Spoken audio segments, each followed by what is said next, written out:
Edge of Chaos, starring Neurotoxin and Joe Ryan. Edge of Chaos is a free-flowing discussion, occasionally dealing with mature topics.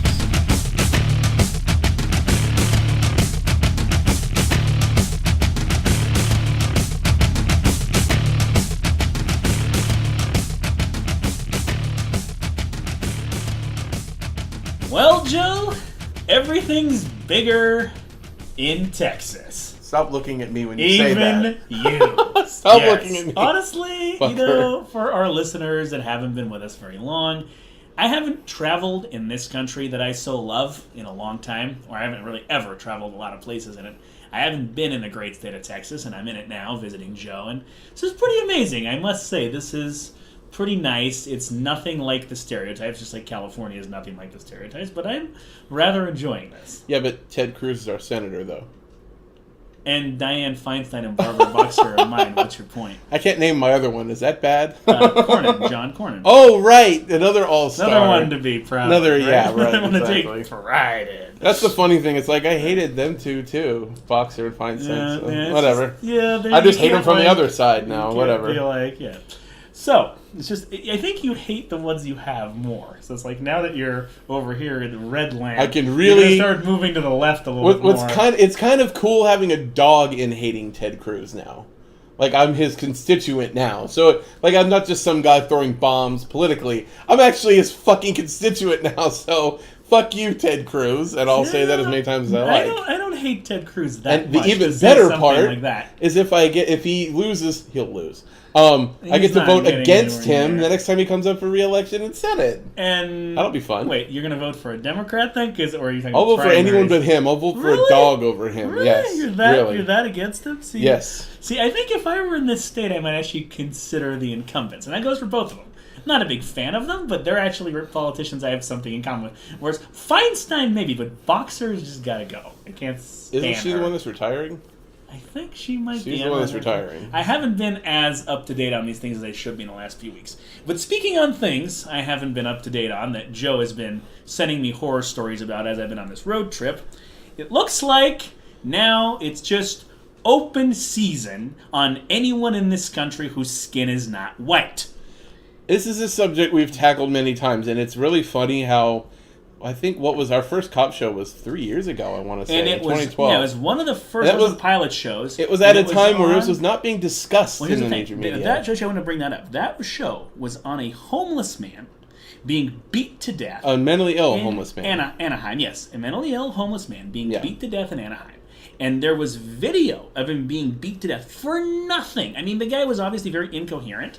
But he wasn't doing anything. He didn't have a weapon. He was loitering in a parking lot. That's what his crime was. Right, and when the police arrived, he couldn't follow their instructions because he was completely just gone fishing.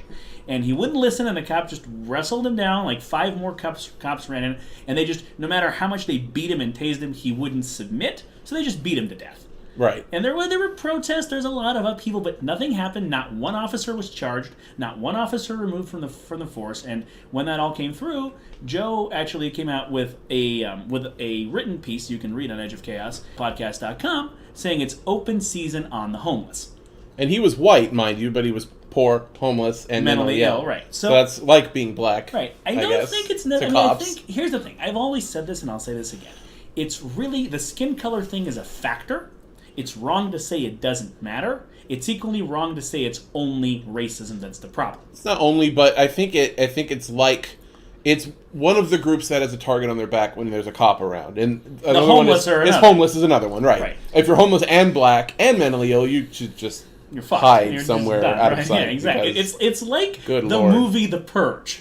It's really turning that and you know it's not funny either. One it's of the sad. things we talked about on that show, and one of the things you brought up, is that this is something that if you don't nip it in the bud, it's going to get worse. Well, America, are we better off than 3 years ago with this shit? In the age of Obama giving all our wonderful surplus military gear that for some reason we can't not buy every year, we just can't resist that new tank smell every year. We just, look at the 15 model. Oh yeah, it's got new mud flaps on the back, and like it's not like the 14s. These are way better. And then when, Jesus Christ, they're sitting in a lot rotting, what should we do with them? Oh, I know. We could send them to a school district in San Diego. we could send them to Bumblefuck, Nebraska, and they could become their new police van or their outreach van, whatever the fuck. When you're in a rural Nebraska county who has 3,000 people in the sheriff's department of 5, you really need a mine-resistant, bulletproof vehicle to police that place.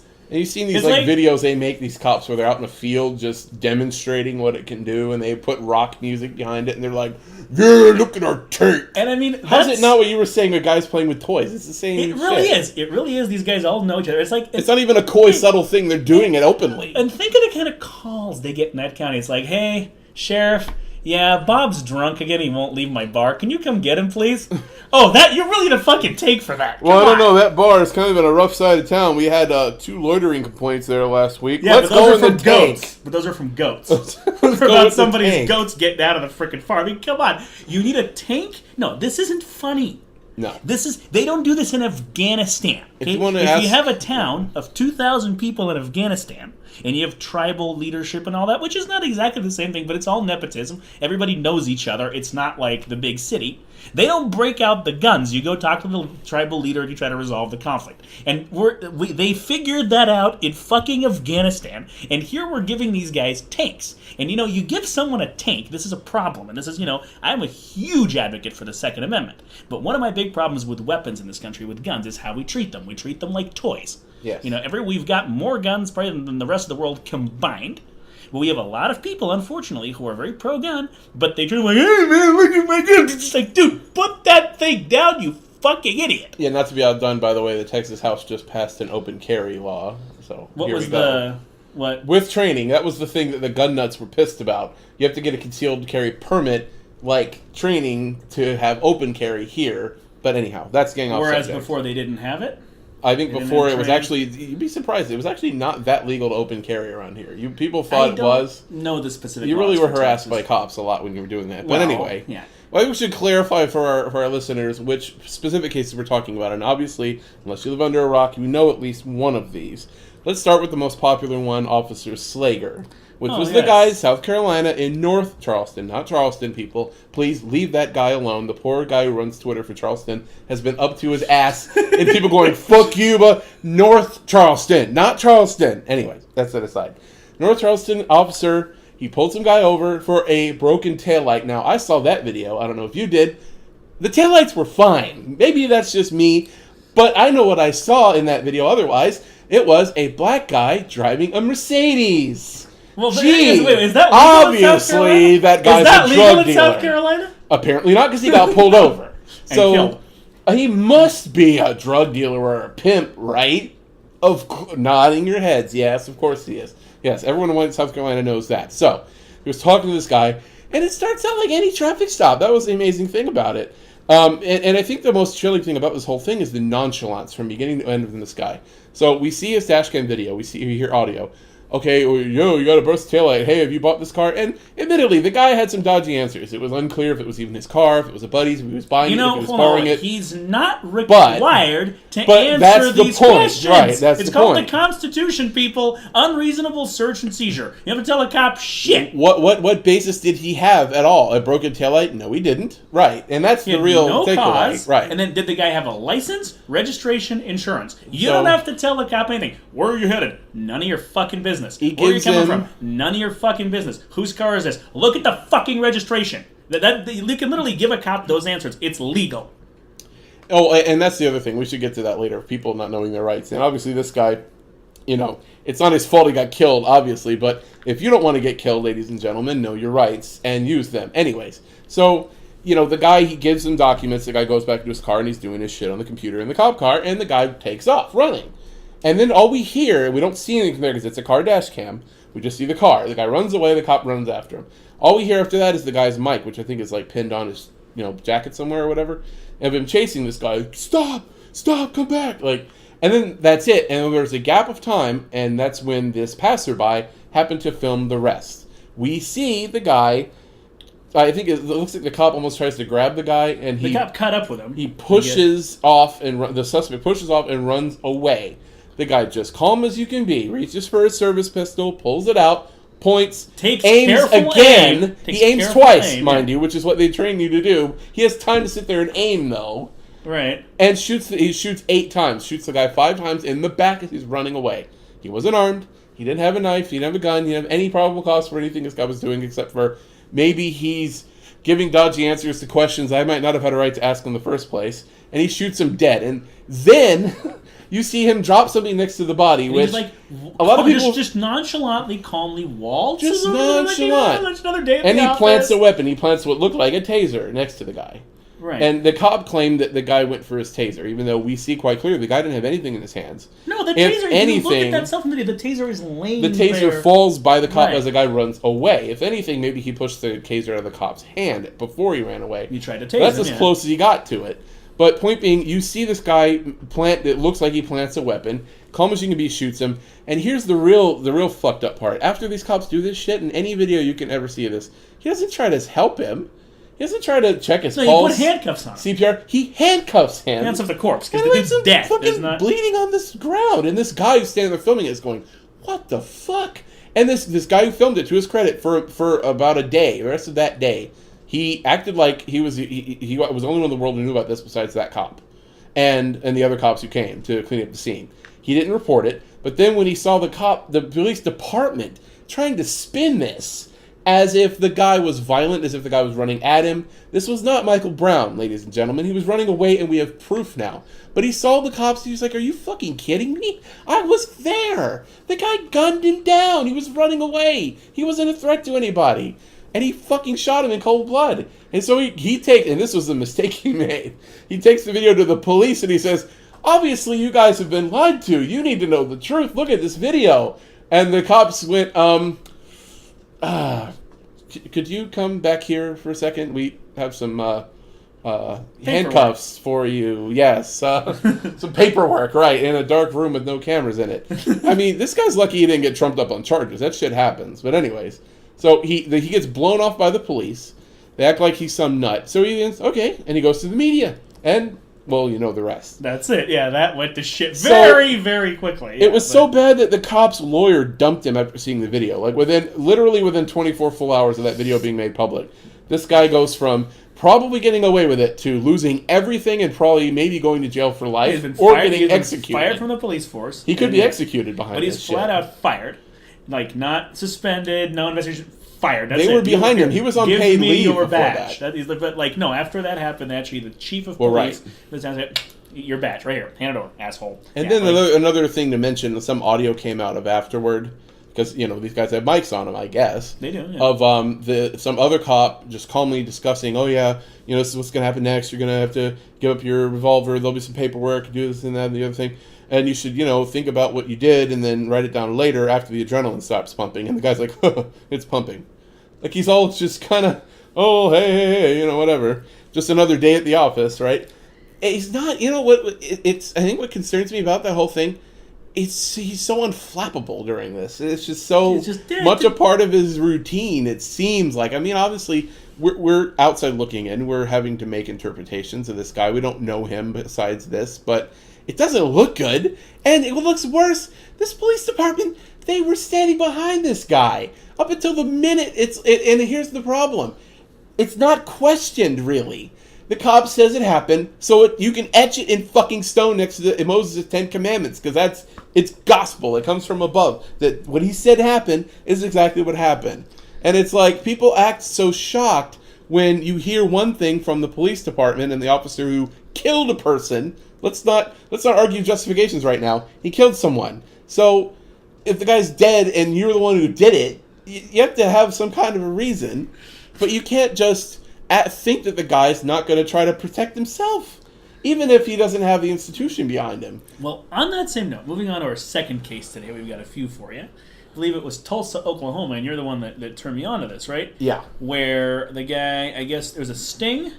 Well, so let's start with the guy. His last name is Bates. He's a 73-year-old. That's the cop. Yeah. No, he's not a cop. See, that's the thing. He's a 73-year-old president of an insurance company, a rich guy, a donor, and a reserve deputy. Like, in Cali, they'll have the old white-haired guys directing traffic. Yeah. Why the fuck was this guy not directing traffic, is all I'm saying. Okay, now I'm going to have to disagree with you a little bit there. This is Tulsa, Oklahoma. It's a small town. It's not a small Well, town that's at all. a It's a pretty big city. Okay, but still, I mean, well, I guess what do you consider a big city? It's I mean, like one of the top 3 in California. Oklahoma. I mean, oh, okay, Joe, No, listen to no, yourself no. there. It's one of the top 3 in you have to Oklahoma. scale everything Oh, my. down. It's not California for one thing. Exactly. If Oklahoma's California, Tulsa is San Diego. Let's put it that way. Okay. Population wise. That's not saying much.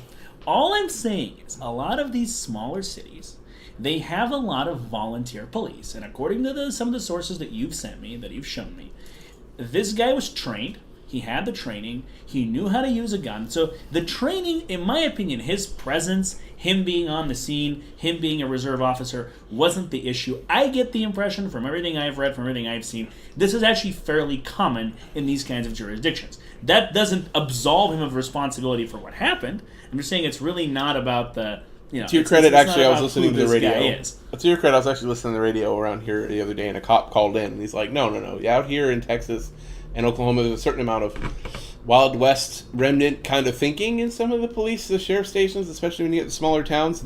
Sometimes they have to have, like, a reserve pool of bodies to tap when they need to. I think that's that whole a good posse thing. mentality. I think that's a good thing. Because But a then you 73-year-old? What's the problem? See, now you're discriminating. Just because the guy's old, he knows how to use a gun. Ooh, clearly, I guess. showed us he knows how to use. You can't tell which one's a gun, which one's a taser, but he can use a gun. And I don't think this is a bad thing because what this ensures is some sort of popular check on police. It's exactly the problem you were describing with the last case. Oh, this guy's a cop, he has a badge, therefore he's untouchable. Well, now you've got people who are cops some of the time, but they're regular people, so I think that's a good thing. Now, obviously, in this case, it went horribly wrong. I just don't think it's safe to blame this guy's status. Let me tell you the bad side of this, and then the better than the last case side of this. Right. The bad side of this is he says, like, it was this, you were saying it was a sting. It was blocks away. All he was supposed to do was waiting in a car, listening to it on the radio. His quote was, "I show up, I take pictures, I write notes, and then I leave." He's usually cleaning up crew. He's a support afterward, guy, right? Not He's during. not. Yeah. But I guess this guy, he was selling guns, so he was armed. He runs away, and he actually ended up running toward this old guy, and he sees him. But I guess we're two cops And there, he right? and another cop. Well, these guys are always attached to an actual officer. That's the way it works. Right, yeah. So these two guys tackle him to the ground. The one cop, the actual cop, grinds his knee into his back, and he was quoted as saying, "I can't breathe, I can't breathe," kind of like the New York guy, Eric Garner. And then the actual cop says, "Fuck your breath. Fuck your breath," as the guy saying, "I can't breathe." Okay, and see, that's at that point that the old guy pulls out what he thought was a taser. It was a gun instead, and he shoots the guy dead. He didn't mean to, and to his credit, I will credit him for this much. He copped to it right away. He's quoted as saying in the media, in his statement, "I shot him, I'm sorry, I didn't mean to shoot him." And he took full blame for it, and he's going to face the consequences He for it. acknowledged it. He apologized. It wasn't This like is the thing. Slager. Slager denied until the fucking video came out. Then And he it's had just like, no response. So what are they serving for breakfast in jail today? It's just like, that's it. We're done. What's on the menu Fuck. in the social calendar, huh? Pretty much. So it's just like, Yeah. and this is exactly what I mean. This guy had a completely different mentality. Yeah, he fucked up. I would But say the cop who's there's like grinding his knee into his back and the guy saying, "I can't breathe," is another Well, concern, here's my too. question to Mr. Bates. Okay, why the fuck do you need to tase the guy? Right. He's And got that's him. a good question. He's got him down. Okay, maybe you meant to go for your taser. We'll give you the benefit of the doubt. But Although, why? honestly, I find that a little hard to believe for the simple reason that it's not. They look very different. They feel very different. And if you're trained like you're supposed to be, and like he claims he is, and all the official reports say he is trained, you're not going to mistake a taser for a gun. Unless Joe is right and you're geriatric, and then you shouldn't be fucking around at a crime scene. Right. And I've shot a gun. I've used a taser. There is no way of mistaking one for the other. I'm no huge expert, but I've held both of those in my hand. Yeah, they don't feel the same at all. And I mean, okay. You don't even grip them the same. And I can see if, okay, a guy's coming at you and you got seconds to think about it and you whip out the wrong thing, but this guy's on the ground. So you have him pinned down You pull it already. out, you look, but wrong thing, right? It's not... You don't have to just react. And so that brings us to our third one. I'm going to call it the Leroy Jenkins case, if anyone knows internet hitness. I just watched the video over here at Joe's apartment, and I can't. I'm like, really? In Tucson, this guy, he robs a Walmart of a rifle. So he may be armed, whatever. He gets away. These cops catch up with him just walking down the street nearby. And there's 2 cop cars there, and they're both kind of talking back and forth in radio chit-chat, going, okay, I think that's our guy, yeah, that's definitely our guy, okay, what should we do? But let's back off and just kind of figure out what we should do. Oh, I don't know. And all of a sudden, this guy just zooms in, blows right past, and you see it on both the dash cams of the cop that did this and the other cop that was sitting by. He just plows into this guy with his cruiser. In his back, mind you. The guy was right. He was coming up from behind him. The guy was walking away from the cop car. He plows into him, tosses him over his car, knocks over like a wall and a couple other shit, destroys private property, shatters his own windshield. And the other cop's like, "What the fuck are you doing, you idiot?" And the guy lived somehow, I guess. I mean, he was plowed into it like 30, 40 miles an hour. But and then now the chief has come out a couple days later. Oh, it was justified. It was justified. Well, he said lethal force was justified. Okay, right. First of all, okay, so guy's running away from you. And their thing is he might have had a gun and he might have started shooting people. No. See, that's no. Once you're okay, so we're killing people because of what they might do now. You're right. No. Pre-crime. We're here. No, okay, we're here. This guy. Okay. Minority Report. We're here. Okay, look. Let's talk this way. I want to make it clear. I'm a huge pro-gun advocate. I love the Second Amendment. I don't want anyone fucking with it. I don't, but that's another show. That being said, this is Arizona. It's one of the 2 least restrictive states in terms of guns in the country. We're in the other one, by the way. So, actually, the other one is Nevada. No, I know. Nevada, Alaska, Texas. I mean, they're all up there, but Arizona is, like, notorious for how easy it is to get your hands on a firearm. I don't think that's a bad thing. But the idea that one more idiot stole a gun from a rifle, and a rifle is not a handgun. Rifles are considered far less dangerous because you can't conceal it. Stole a rifle from a Walmart. If that makes him a threat, then everyone living in Arizona is now lethal force is authorized. Because if you're walking down the street in Arizona, aren't those open carry guys a threat then with their rifles strapped to their backs, their ARs? Nowadays, going to the Jack in the Box. Everyone in Arizona that owns a weapon, which is probably about 70% of the population, this is Arizona. Yeah. You are now all threats, and therefore this means lethal force is authorized. It's not like the guy threatened anyone. He stole a rifle. We don't even know if the rifle is loaded, right? And somehow they think he was running away from them, so it means he was running towards someone he was going to shoot. No, he was running from police. He's a shoplifter. He doesn't want to get... Come on! They want us to believe that, yeah. Come on! This is... How can you take this seriously? I don't anymore. And, typically I've bought weapons. Typically they're not on the rack at Walmart loaded and ready to go. Usually not. So you're saying the guy stole it and the appropriate ammo box, and as he's running from the cops, he's loading it? How the fuck is this guy a threat? How is... Again, if that's authorization for lethal force, then literally a cop is rolling down the street, sees you walking down the street and thinks you're suspicious. Now, they're allowed to think you're suspicious and says, oh, that guy is suspicious, lethal force, bang, bang, bang. That's what that's saying. That's the precedent this is setting. And we're seeing it all over the country. And Joe, I think you hit the nail on the head. It's not so much being black or being homeless. It's not knowing your rights. It's the cops recognizing if we kill this guy, if we fuck with this guy, if we hurt this guy, it's not likely to come back and bite us in the ass.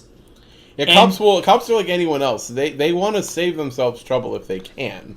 Well, if they know they're going to be dealing with a huge controversy and being suspended or fired or jailed, they usually won't want to do that, but sometimes the institutional training breaks down, doesn't it? That's where the problem lies. Is this police culture? Okay, we're seeing a couple of things. First of all, it's what you said. Guy has a badge, therefore, he's a cop. So it must, whatever he says, that's what... What do they tell you in school? They tell you that a cop, that's who you go to. That's a member? So you I'm always not telling my cop. kids that. You go to a cop. Always go to a cop, if you and the cop will always shot, help you. If you want to get shot. I mean, you tell kids that, and then cop guns down a 12-year-old within 2 seconds in Cleveland. Yeah, for a toy gun. Right? He isn't even there long enough to tell what kind of gun it was. He just shoots it. Right. Shoot first, ask questions later. That seems to be the modus operandi here. What I'm saying is that culture, that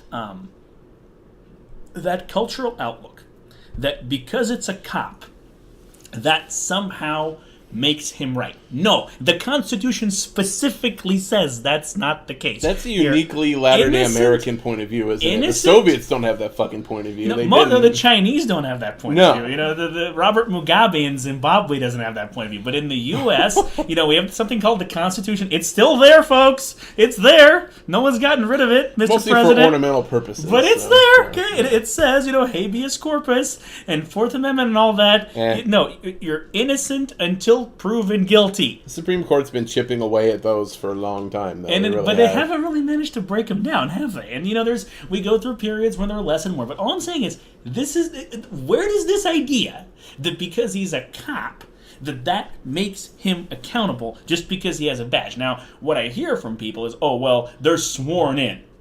So, oh, gee. Lord knows that no one who's sworn in ever lies, let's say, under oath in court, do they? Or anyone sworn in a congressional hearing. No U.S. president's ever done that. No director of intelligence of the Secretary of State. No. James Clapper, let's say. No. He was sworn. He wouldn't have lied. Of course not. But here's the thing. And the idea is, they have, this is a job. It's a pretty good job. No, police are pretty well compensated. There's police in some cities that aren't, actually. It's a different argument. That's true. But if they get caught, big cities this is a lot of risk. Okay, and fair enough. There is some incentive for them not to lie in that being sworn. Some. Now, but a lot of times, if the lie is much easier, they're going to lie. Let's talk about some of the disincentives and how much worse they've gotten in recent years. Okay, disincentive number one, obviously, this macho mentality. Okay, this, I think people underestimate how much you change someone's perspective and their psychology when you give them fucking tanks. And I was telling you about the videos where they're playing with them in the field. They also, some police departments have a thing about videoing their own SWAT bus and then posting it on their page with rock music behind it or whatever. But and there's I forget. There's been a few books written about this, a few articles, a few different people studying this. Google around, find sources. Don't look at websites. Look at papers. Look at research. Right. Anyhow, of how many times SWAT was called for a particular call, how many calls SWAT was used, the percents have been going up and up and up. They've shot up in the last year. It's 2/3 now, or it's something ridiculous. Where it's the norm now, not the exception. That everything has to be a paramilitary raid. And it's really? You're serving a warrant and they have to storm in and all these videos are get down on the ground, get down on the ground. They're storming in. And it's some dumb fuck selling meth out of his apartment. Or it's just some guy selling weed out of his apartment. Right, even worse. An idiot, but it's really? You're going to... That's the threat to the public? And all these people who accidentally get shot, children being pinned down on the ground with giant guns pointed at their heads and oops, one went off and now he shot your kid to death right in the street in front of you. When he was face down on the pavement with my gun butt in his head. I mean, Jesus Christ. And this is... Where do we draw the line on this shit? The thing is this. You give people toys. They're going to play with them. They're going to want to play with them. Believe me, if you give me a toy, I'm going to want to play with it. Now, the thing is, military is very different. And I understand a lot of this stuff is built for the military. Don't you have to check your gun in and out a lot of times? Some places, yes. Some places, no. It's not even that. The training for the military versus the training for the police, come on. The training, the discipline, the mentality. It's really, I've heard from guys that were military and I've heard from guys that were cops. They're very different. Here's the thing. And I've heard from people who've trained both.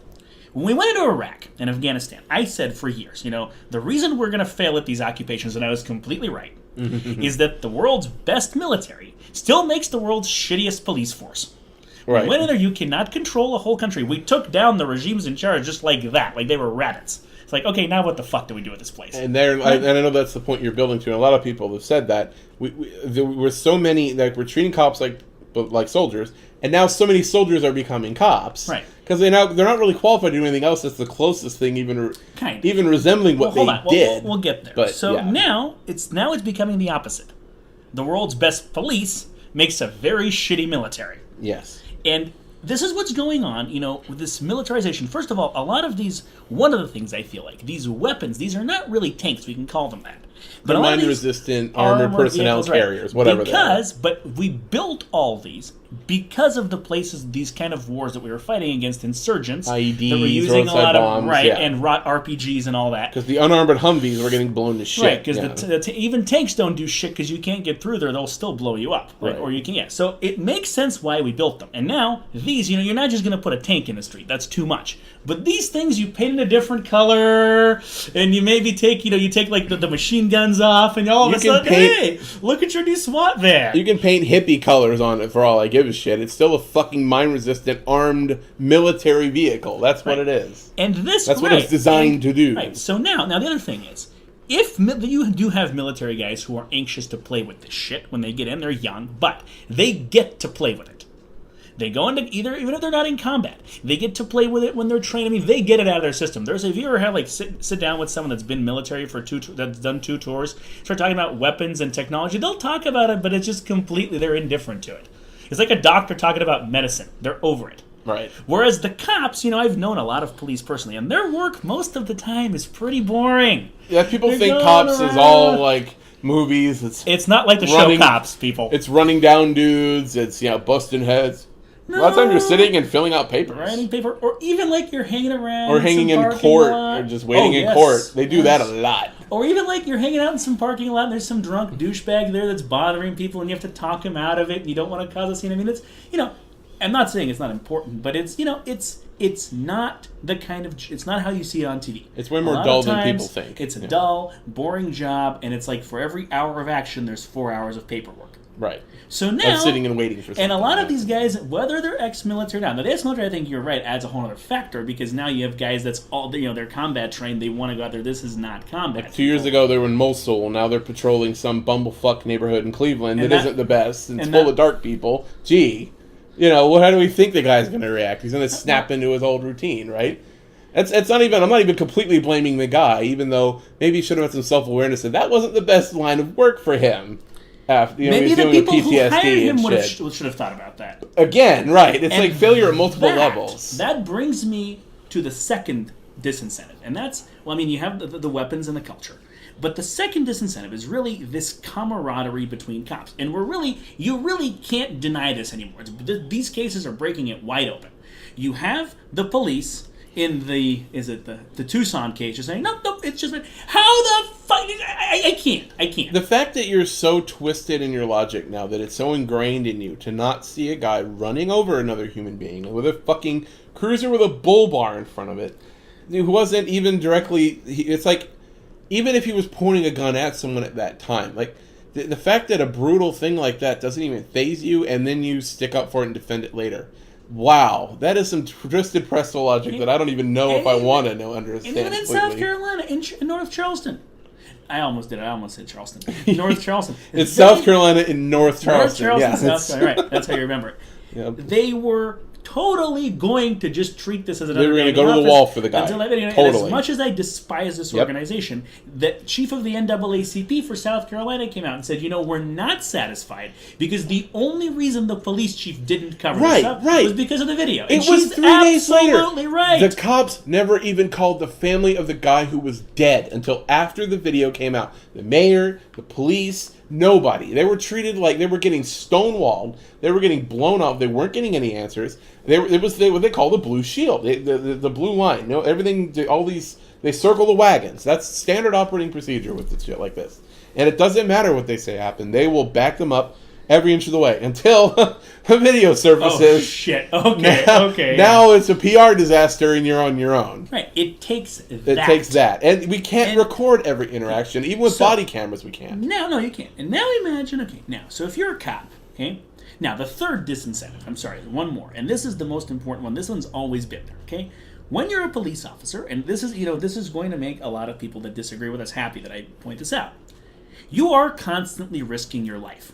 Now, granted, the police are not as much danger as some people think. There's actually far more dangerous jobs than being an officer. And not every cop is doing that equally, blah, blah, blah, But blah, blah. in some places, in a lot of places where this happens, poorer neighborhoods are dealing with drug dealers, people that may be armed, okay? Especially, this is a lot of the cases when you had Giuliani being the mayor of New York, and you had a lot of violence there in the 90s, right? And they say, oh, he pulled something, so he shot him 40 times. The guy who pulled a wall and got shot like 40 sometimes in Brooklyn or something like that. Right. Who was the comedian that pulled out he was sitting on the street in New York with a poster and had a toy gun and a wallet and said, "Attention, New York police officers! This is a wallet. This is a gun."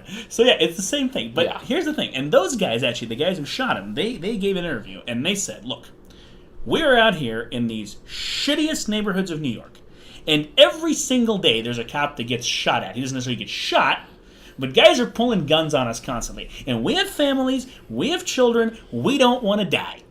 So if we're suspicious, we're not going to take any chances, we're going to shoot back." Of course, they did shoot 40-some times. Well, anyway. Once you shoot, in my opinion. But it's not even that. That is a problem, though. We'll get to that. Why you have to empty a clip on people every time now. That's bad training. That's true. What I'm saying is these guys feel threatened. In some cases, it's legitimate. In some cases, they feel legitimately threatened.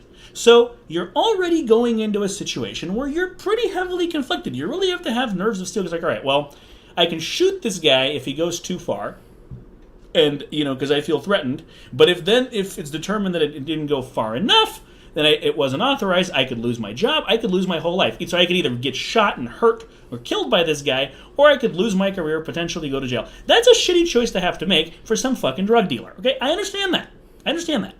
But now we're swinging too far in the other direction, because this is where first that culture and that mentality comes from. In my opinion, if you're given the authority by the state not to carry a weapon, almost anyone can carry a weapon in this country, but literally to use force on others, then you better be having that dilemma. I want every cop to be thinking about that. Every time a cop reaches for a gun on another human being, the cops should think, okay, is this justified?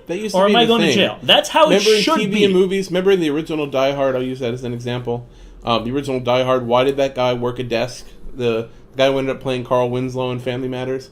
The dude that Bruce Willis calls, it was the first one to be at the building. He's talking to him on the radio the whole movie. Yeah. Why was he riding a desk? Because he shot a kid by accident. And it tore him up inside, and it was a huge dilemma. It wasn't the police department that did it. It was he couldn't handle the stress anymore. Right. But that was the idea. You used to, have the whole saying of, the last thing a cop ever wants to do is pull his gun. That used to be the motto. That seems to not be the motto anymore. Right. And not only, like I said, they don't just pull guns anymore. They empty a clip without even thinking. Or run you over with a car. How many times did they shoot at that Boston bomber guy? 160 rounds or some shit? They were just... It was ridiculous. It was like a fucking shooting range. It's like everyone's just got their fucking dick out and they're just spraying everywhere. I mean, that's exactly what they're... To my eyes, it just seems like that's the mantra now. It's a culture. Empty your clip. It's a culture. Or, be sure if you're shooting, be sure you fucking put down what the hell you're shooting at, and don't even think about whether or not you should be killing them or not. Just do it. There's two theories. My one theory is you have these new disincentives that have really unbalanced the equation. It's the post 9/11 culture with the weapons and the mentality. Now, the other thing is, and remember, what you described is a movie. Let's face it, that's a movie. Okay, that's not real. Well, but that used to be a saying in real life too. Movies reflect reality. Art imitates life, all that stuff. Here's the thing, and this is something what we talk about quite a bit on the show, and we talk about it, and we talk about it on our Facebook page and everything, is whitewashing. Now, I don't necessarily like that term because it means that it's saying that everyone who's rich and everyone who's affluent and middle class in this country is white, and that's not the case. But a lot of times, what is reflected in movies and popular culture is middle class culture in America. And we don't know if this has been the culture and the mentality in poor minority neighborhoods. Well, for a lot longer than we think. It's just that with body cameras and cell phone cameras and social media, now this is out in the open. Well, and now we're seeing it creep into middle class. There's that too. But if you listen to people who live in these neighborhoods, if you listen to people who, who are minorities, who are poor, who've allegedly been dealing with this, they're saying, this is how it's always been. Welcome to our world, Whitey. Well, no, exactly. And I think that here's the thing that really appalls me is that there's an entire side of the American culture we'll call them the Fox News Kool-Aid drinkers, who saw 2 different DOJ reports come out and really only focused on one of them. And that was the one that basically said, Michael Brown was charging at the guy. He didn't have his hands up, didn't have his back turned, all that. Fox News types were like, see, we told you. They missed the other one that had the decades of racism, the fact that Ferguson was bankrolling most of their city budget on the backs of poor people of color who were paying summons. And Matt Taibbi's book was talking about it all the time. This whole culture in New York City of they will literally just take a van full of cops, or take a van and send a bunch of cops into an area and just start arresting people, throwing them in a van. And you know what? If you didn't do something, if you don't have some shit on you, then we'll just say you did and cut you loose and have a summons. It's really easy to pad stats doing that when you don't give a shit about just rustling people up, busting heads, and taking them all in, and knowing that they can't sue or fight back or claim a kind of a civil rights or habeas corpus violation. They can't. They don't have any money to. And they don't know their rights. And now they don't know they can't. That too, and you're keeping them in a cycle of poverty because if you, John Oliver did a show on this talking about municipal summons and fines. If you fine a person 100, they were talking to all these old ladies and stuff, they got a simple ticket. A simple, let's say, traffic ticket or removing a violation or some kind of, one lady, I think she didn't pay her child support. $140 ticket, and a lot of this is privatized out, by the way. They get charged fees for every time they can't pay it off. So let's say you're living month to month. This one lady was on Social Security. She ended up losing everything over a $200 ticket. It's because the fees, the interest, it starts compounding, and it's totally stacked against anyone who doesn't immediately have that money to pay it off. They never will. That initial fee never gets paid because they'll tack on fees, and then when you make a small payment, the payment went to the fees, not the original amount. Right. It's so this cycle, this is the kind of consigning shit. entire neighborhoods, entire regions of this country to just economic debt slavery. And this is the kind of shit I don't know that, what you call it, this looks, this is the kind of shit that makes Chase and Wells Fargo looking at it and go, damn. I mean, this is, you talk about creditors. And you talk about how they'll rape you with fees and credit cards and debt and interest. And, we understand that, and that's a huge problem. And I hear people complain about that all the time, and they're right. But there's ways to fight against them. There's ways to fight back, and whereas this is just, I understand that again. Now, I know my rights. I understand politics. I understand civics. So if I were in that situation and I'm getting someone, I know how to beat this stuff. I know how to fight tickets, and I know they're not going to do it. They're not going to arrest you over a parking ticket or whatever. But for they do eventually, actually. In one person's part, they actually ended up arrested. That's rare. It's just rare. It's rare. Doesn't mean it was justified. But it happens. But here's the thing. It happens. That's not the point. That's not my point. My point is, child support, they're definitely not going to arrest you. My point is, if you're in a place, if you're in, a very poor neighborhood, and you probably don't have an education, you don't know this stuff. And they're counting on it. Summons, right? Getting this stuff is scary. I mean, if you've ever read, if you've been to court on a traffic ticket, read the back of the goddamn traffic ticket. No one does. If you read it, you literally feel like you're in Nazi Germany. Because and I'm not, or in the USSR, where it's just like all this scary shit. Oh, there'll be a warrant issued for your arrest, and your driver privilege will be suspended. And it's like, go fuck yourselves! I was speeding! I didn't kill anybody! If we use North Charleston as an example, by the way, no, they don't throw you in jail for child support. They kill you. That guy had a bench warrant because he was behind on child support. Anyways. Wow. Yeah. Anyways. Just to give you some because his kid info is how that this he works, wasn't right. paying his child support for is now much better off. Where's that child support check now, officer? Anyway, it's not funny, but going to pay for your meal in prison, hopefully. But here's the thing: so what I'm saying is, the government has always had, in my opinion, not necessarily police per se, but the justice system in general has always had this mentality of the best way to get someone to comply is to scare them. And to count on their ignorance. Yeah, well, those two things go hand in hand. Right. The more you're scared... fear comes from ignorance, and ignorance comes from fear. Yeah. Yes. Like, with me, because I know my rights, I'll talk my way out of this. Cops are highly unlikely to treat me this way, because they may look at me and they may think, oh, you're some kid with an anarchist symbol. But once I start talking to them, sometimes they're like, oh, fuck, we're not messing with this guy, because we're going to lose our badges, because I have a mind. It's water. Don't it goes to its step on lowest, me. easiest point. That's what it does. So that's why they're harassing harassing people in poor neighborhoods. That's why they're beating the homeless to death. And I'm sorry, that's why the minorities end up disproportionately the victims of this, particularly, I feel like, black people. Because if you look at a lot of the minority neighborhoods that are Hispanic, and these, at least in California, are very segregated, and I'm pretty sure out here too, even though they're poor, they tend to know their rights better. Those neighborhoods, statistically, tend to have more social capital. They tend to be more likely to fight back. Whereas the poor neighborhoods where you have predominantly black people tend to be also not just poor, but have the poorest social capital and the least likelihood of pushing back against the police. That's I don't know if I'd say that. You ever see those like neighborhoods where they'll put up those signs, the no snitching and all that? They have a very I've noticed that people in those kind of neighborhoods in LA, let's say, they all are on the same page. Fuck you. If a cop comes knocking, you don't fucking talk to them. And if you fucking talk to them, then it's assumed that you were telling shit. Because everyone's supposed to be on the same page. You don't talk to them. I think that's a lot of poor neighborhoods Technically, in that's general. knowing your rights. I think poor neighborhoods in general have that. All I'm saying is someone who is in a Hispanic neighborhood, if you have higher social capital just means you know people. You're more likely to find a lawyer that's going to represent you. You're more likely to have family that'll be more supportive. If you look at statistically in this country, Hispanic minority neighborhoods are far more likely to have that stuff than ones with predominantly black. That doesn't mean that there's not poverty. It doesn't mean this stuff doesn't happen. I don't see how like having a sign that says no snitching or whatever, which by the way, I mean even suburban neighborhoods, even white neighborhoods have that. All I'm saying is when you have that, then it's the person's facing dilemma. Okay, do I snitch and get shot by my former gangmates, or do I stand up to this cop and get my ass beat to death? I do think you're letting actual racists off the hook, though. Sorry, why did that guy in North Charleston get pulled over in the first place?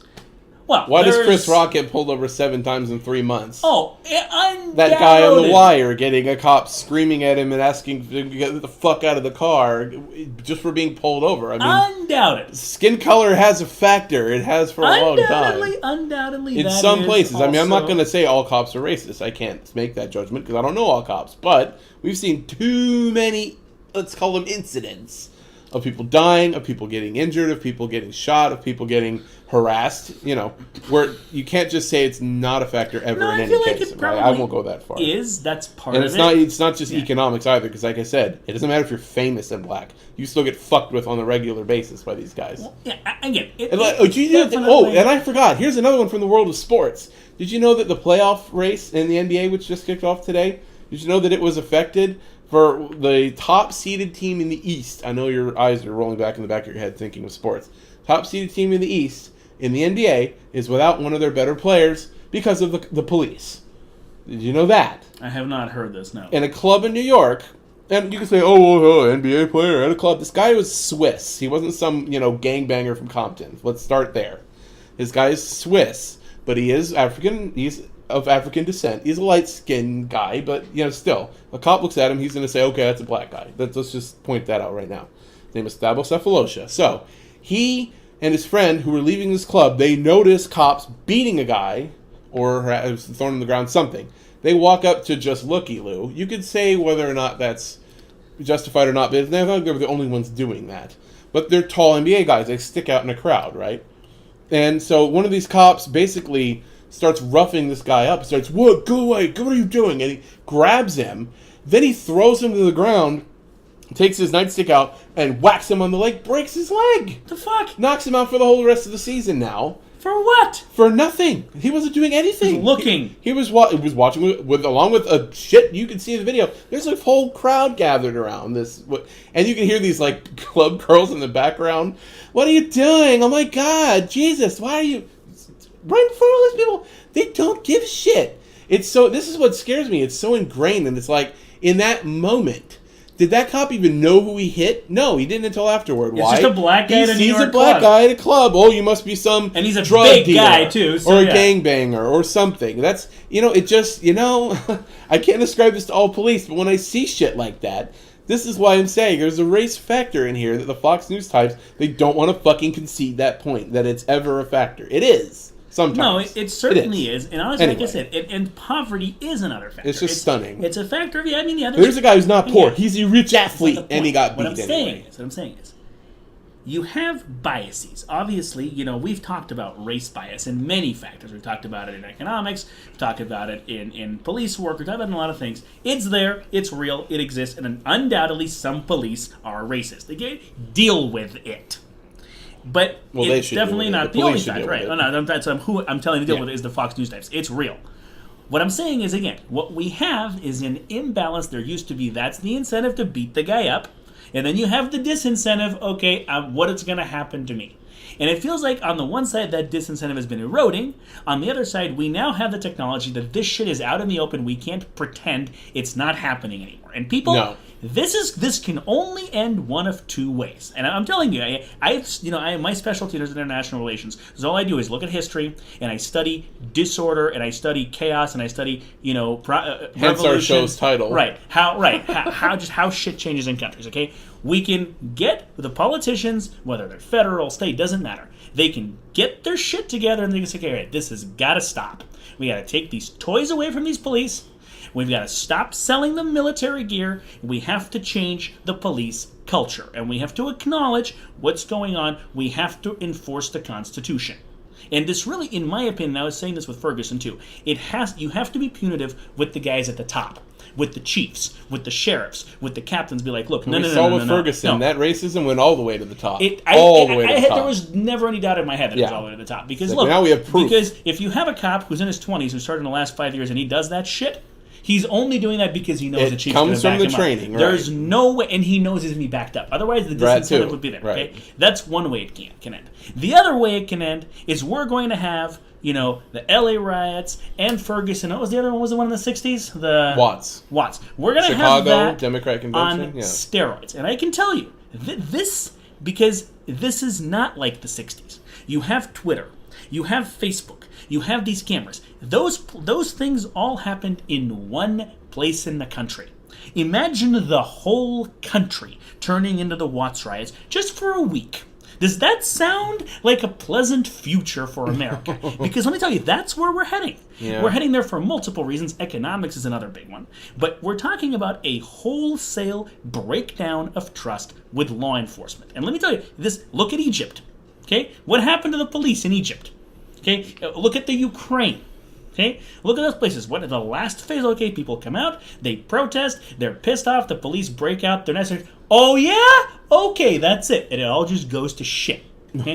This they started throwing fire at the police in Ukraine. And here's the interesting thing. Okay, and then here's the interesting thing. Okay, right now you're still kind of in a place where some people trust the police. I don't know why. Lots of people do. But we're rapidly approaching a point where you're going to have, it's not just going to be poor minorities. It's getting there. I mean, look at what was the place in Nevada. Sorry, my names are just completely gone. The Bundy Ranch. Those were not Two of the nuts from that went and shot some cops. Actually, that's not true. Those two idiots were asked to leave. No, they were, but I'm saying they were there. Yeah. And they were getting trigger happy. Like, that's it. Get the fuck out of here. Because the Bundy Ranch, they were very organized. But my point is, that was a white, suburban, middle-class thing, breakdown of trust with police right there. This is starting to cross demographics. And that's how you know it's getting serious. So when this shit happens, you are not going to have people joining the police and supporting the police. You're going to have wholesale anti-police rebellion. It is interesting I don't want to see that. I don't want this country to go there. It is an interesting notion thinking white rednecks and inner city blacks on the same page on something. That alone is kind of like, wow. On paper, historically, not the case. But here we are, right? Here's the thing. If you look from a sociological perspective and you look at some of the culture and some of the interactions and some of the thought patterns, they're actually relatively similar. They're segregated and they don't realize how much they have in common, but they do. You have like a little county in Texas with 5,000 people in it. And you're like, I don't care what the president says because the sheriff around these parts is all right with what I'm doing. I mean, it's a very localized, segregated, homogeneous culture. And then you look at some place in urban Detroit or, the Ninth Ward in New Orleans where you won't find anyone that's not black, essentially, in those parts of town. And it's kind of the same mentality. Whoever's the slumlord that controls that part of town, the police don't even go in there. In their case, the ward boss, I think. Ward boss, whatever. The point is, it's the same thing. It's very localized, and it's anarchic in a very kind of localized sense. And the Bundy Ranch is the same thing, right? That guy, Cliven Bundy, he's the king. And he showed, I'm the king. Fuck off. Get off my land. He demonstrated he's the king. And he had people from other kingdoms come and help him because, he's Mormon and he's got connections and all that.